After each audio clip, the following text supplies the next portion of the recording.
Hi ಎಲ್ಲರಿಗೂ ನಮಸ್ಕಾರ.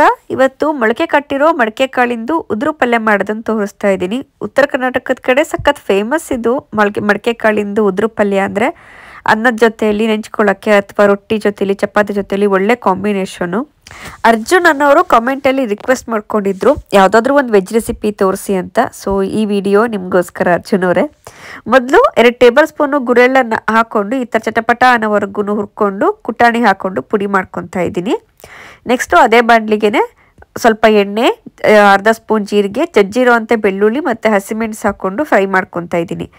ಚೆನ್ನಾಗಿ ಒಂದು 2-3 ನಿಮಿಷ ಹಸಿಮೆಣಸು ಸಿಡಿಯೋವರೆಗೂ ಫ್ರೈ ಮಾಡಿಕೊಂಡು ಇದಕ್ಕೆ 1 ಗೆಡ್ಡೆ ಈರುಳ್ಳಿ ಸಣ್ಣದಾಗಿ ಹೆಚ್ಚಿಟ್ಕೊಂಡಿರೋಂಥದ್ದನ್ನು ಹಾಕ್ಕೊತಾ ಇದ್ದೀನಿ. ಇಲ್ಲಿ ಹಸಿಮೆಣಸು, ಬೆಳ್ಳುಳ್ಳಿ, ಕರಿಬೇವನ್ನ ಕುಟ್ಟಿ ಅದರ ಪೇಸ್ಟ್ ಕೂಡ ನೀವು ಹಾಕ್ಕೊಬೋದು ಅಥವಾ ಹಿಂಗೂ ಹಾಕ್ಕೊಬೋದು, 2 ಥರನೂ ಹಾಕ್ಕೊಬೋದು. ಜೊತೆಗೆ ಕರಿಬೇವಿನ ಸೊಪ್ಪು ಹಾಕ್ಕೊಂಡು 1-2 ನಿಮಿಷ ಈರುಳ್ಳಿ ಟ್ರಾನ್ಸ್ಪರೆಂಟ್ ಆಗೋವರೆಗೂ ಈ ಥರ ಫ್ರೈ ಮಾಡಿಕೊಂಡು ಸಣ್ಣದು ಟೊಮ್ಯಾಟೊ ಹಾಕ್ಕೊತಾ ಇದ್ದೀನಿ. ಅಥವಾ ಹುಣಸೆ ಹಣ್ಣು ಹುಳಿ ಕೂಡ ಹಾಕ್ಕೊಬೋದು. 2 ಟೇಸ್ಟ್ ಡಿಫ್ರೆನ್ಸ್ ಇರುತ್ತೆ. ಟೊಮೆಟೊ ಹಾಕ್ತಿದ್ದಂಗೆ ಸ್ವಲ್ಪ ಅರಿಶಿನ, ಉಪ್ಪು ಹಾಕಿ ಫ್ರೈ ಮಾಡ್ಕೊಳ್ಳಿ. ಈಗ ಮೊಳಕೆ ಕಟ್ಟಿರೋಂಥ ಮಡಕೆ ಕಾಳನ್ನ ಹಾಕ್ಕೊತಾ ಇದ್ದೀನಿ. ಮಡಕೆ ಕಾಳು ಆರೋಗ್ಯಕ್ಕೆ ತುಂಬ ಒಳ್ಳೆಯದು. ಅದು ಬೇರೆ ಮೊಳಕೆ ಕಟ್ಟಿರೋದಂತೂ ದೇಹಕ್ಕೆ ತುಂಬ ತಂಪಿರುತ್ತೆ.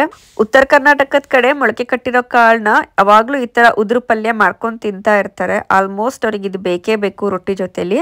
2-3 ನಿಮಿಷ ಇವಾಗ ಇದನ್ನು ಮೊಳಕೆ ಕಾಳು ಹಸಿ ಸ್ಮೆಲ್ ಹೋಗೋವರೆಗೂ ಈ ಥರ ಫ್ರೈ ಮಾಡಿಕೊಂಡು ಇದಕ್ಕೆ ಮೇಲ್ಗಡೆ ಕೊತ್ತಂಬರಿ ಸೊಪ್ಪು, ಸ್ವಲ್ಪ ಕಾಯಿ ತುರಿ ಹಾಕ್ಕೊಂಡು ಫ್ರೈ ಮಾಡ್ಕೊತಾ ಇದ್ದೀನಿ. 1-2-3 ನಿಮಿಷ ಇದನ್ನು ಅಷ್ಟೇ ಮಿಕ್ಸ್ ಮಾಡಿಕೊಂಡು ಈಗ ನಾವೇನು ಕುಟ್ಟಿರ್ತೀವಲ್ಲ ಗುರೆಳ್ಳು ಪುಡಿ ಅದನ್ನು ಹಾಕ್ಕೊತಾ ಇದ್ದೀನಿ. ಗುರೆಳ್ಳು ಪುಡಿ ಸಖತ್ ಟೇಸ್ಟ್ ಕೊಡುತ್ತೆ ಈ ಕಾಳಿನ ಪಲ್ಯಕ್ಕೆ. ಬದನೆಕಾಯಿ ಪಲ್ಯ, ಅವರೆಕಾಯಿ ಪಲ್ಯ ಇದಕ್ಕೆಲ್ಲ ತುಂಬ ರುಚಿಯಾಗಿರುತ್ತೆ. ಈ ಥರ ಹುರಿದ್ಬಿಟ್ಟು ಕುಟ್ಟಿ ಪುಡಿ ಮಾಡಿ ಹಾಕ್ಕೊಬೋದು. ಮಾಡಿ ಇಟ್ಕೊಳ್ಳೋದಕ್ಕಿಂತ ಪುಡಿನ ಅವಾಗವಾಗ ಫ್ರೆಶ್ ಆಗಿ ಹುರಿದು ಪುಡಿ ಮಾಡಿ ಹಾಕ್ಕೊಂಡ್ರೆ ಘಮ ಘಮ ಅಂತಿರುತ್ತೆ ಪಲ್ಯ. ಈಗ ಈ ಪಲ್ಯ 1-2-3 ನಿಮಿಷ ಈ ಥರ ಮಿಕ್ಸ್ ಮಾಡ್ಕೊಂಡಿದ್ದೀನಿ. ಇದಕ್ಕೆ 1/4 ಗ್ಲಾಸ್ ಅಷ್ಟು ನೀರು ಹಾಕಿ ತಟ್ಟೆ ಮುಚ್ಚಿ ಹಬೆ ನೀರಲ್ಲೇ ಇದನ್ನ ಬೇಯಿಸ್ಬೇಕು. ಜಾಸ್ತಿ ನೀರು ಹಾಕಿ ಬೇಯಿಸಿದ್ರೆ ಅಷ್ಟು ಚೆನ್ನಾಗಿರೋದಿಲ್ಲ. ಹಬೆ ನೀರಲ್ಲೇ 10-12 ನಿಮಿಷ ಈ ಥರ ಪಲ್ಯನ ಅವಾಗವಾಗ ಕೈಯಾಡಿಸ್ಕೊಂಡು ಬೇಯಿಸ್ಕೊಂಡ್ರೆ ಮಡಕೆ ಕಾಳಿನ ಪಲ್ಯ ರೆಡಿ ಆಗುತ್ತೆ. ರೊಟ್ಟಿ ಜೊತೆಲಿ, ಅನ್ನ ಜೊತೆಲಿ ನೆಂಚ್ಕೊಳ್ಳೋದಕ್ಕೆ ಒಳ್ಳೆ ಕಾಂಬಿನೇಷನ್ ಇರುತ್ತೆ ಈ ಪಲ್ಯ. ಈ ವಿಡಿಯೋ ನಿಮಗೆಲ್ಲರಿಗೂ ಇಷ್ಟ ಆದರೆ ದಯವಿಟ್ಟು ದೀಪಿಕಾ ಕನ್ನಡ ಚಾನಲ್ ಸಬ್ಸ್ಕ್ರೈಬ್ ಮಾಡಿ, ಶೇರ್ ಮಾಡಿ, ಲೈಕ್ ಮಾಡಿ. ನಿಮ್ಮ ಅನಿಸಿಕೆಯನ್ನು ಕಾಮೆಂಟ್ ಬಾಕ್ಸಲ್ಲಿ ತಿಳಿಸಿ. Thank you.